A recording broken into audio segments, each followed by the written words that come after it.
Coming up, a U.S. citizen in China has been sentenced to life in prison today, accused of spying on the Chinese Communist Party. Washington warning U.S. residents of a Chinese crackdown on espionage. And a Florida researcher has been living in the ocean longer than any human has before. What he misses most about life on the surface as he continues his journey underwater. The rundown starts now.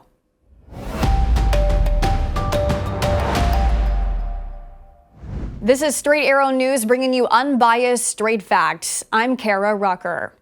China has sentenced a 78-year-old U.S. citizen to life in prison today on spying charges, a case that could further deteriorate relations between Beijing and Washington.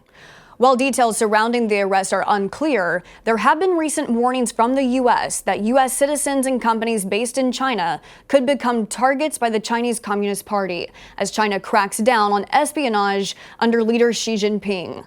John Xingwan Liang, who holds a permanent residency in Hong Kong, was first detained 2 years ago. The spying charges announced against him come from behind closed doors, with no evidence of the alleged crime released. The U.S. Embassy in Beijing said they're aware of the case, and there's no greater priority than the safety and security of U.S. citizens overseas, but couldn't comment on this specific case over privacy concerns. This week, world leaders of the Group of Seven Nations will meet at a summit in Japan, and according to Reuters, will target Russian energy and trade with new sanctions as the war in Ukraine continues into its 15th month. According to the Financial Times, the G7 group will ban Russian gas imports on routes where Moscow has cut supplies and ban the restart of Russian gas pipelines. This will be the first measure to target Moscow's pipeline exports since the war began. The G7 vote this week would prevent Russian pipeline gas exports to resume along routes to Poland and Germany, where Russia cut off supplies last year and triggered an energy crisis across Europe and caused gas prices to surge tenfold its normal level. The G7 summit will begin Friday and last through the weekend. President Biden is expected to travel to Hiroshima to attend. Turkey's presidential election is headed for a runoff later this month after election night resulted in none of the candidates receiving more than 50% of the vote. This means Turkey's president, Tayyip Erdogan, could see an end to his 20-year reign as the country's top leader. Turkey has experienced recent turmoil after a devastating earthquake crumbled communities and killed tens of thousands of people. The country also embattled with what is deemed a severe cost of living crisis and economic turmoil. President Erdogan received the most votes from election night, but with 99.4% of the vote in, has still failed to cross the 50% threshold. The runoff will take place in 2 weeks.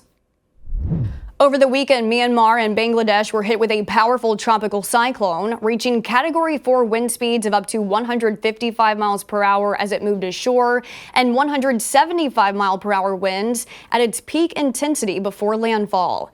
Images of destroyed homes and floods are already depicting the devastation left behind from the second most powerful storm ever recorded in this region.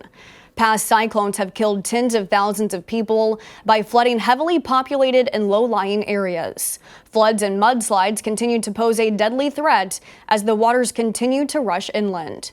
Our teams are still in the field. Several hundreds of cyclone shelters were already given shelter to many people, particularly people from the low-lying areas. And Red Cross, Red Crescent volunteers have been working at this ground with the district authority. General Motors is recalling close to 1 million SUVs because of a faulty airbag inflator.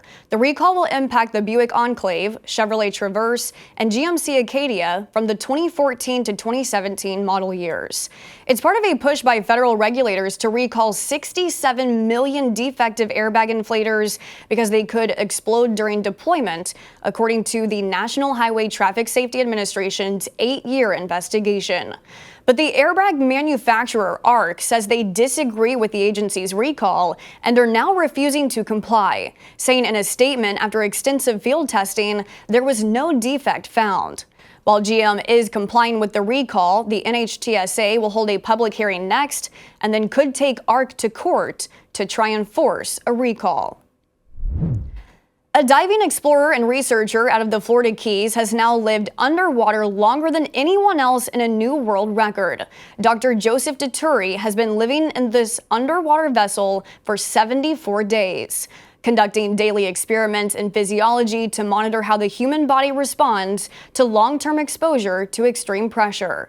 He currently resides in the Jules Undersea Lodge in Key Largo off the Florida coast.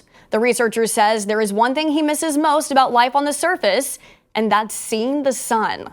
He plans on staying underwater for 100 days. These are your top stories. Thanks for watching The Rundown. We're on a mission to bring back trustworthy journalism by serving only you, not an agenda. Be sure to check out more of our work at straightarrownews.com. We'll see you back here tomorrow. Until then, I'm Kara Rucker. Have a great day.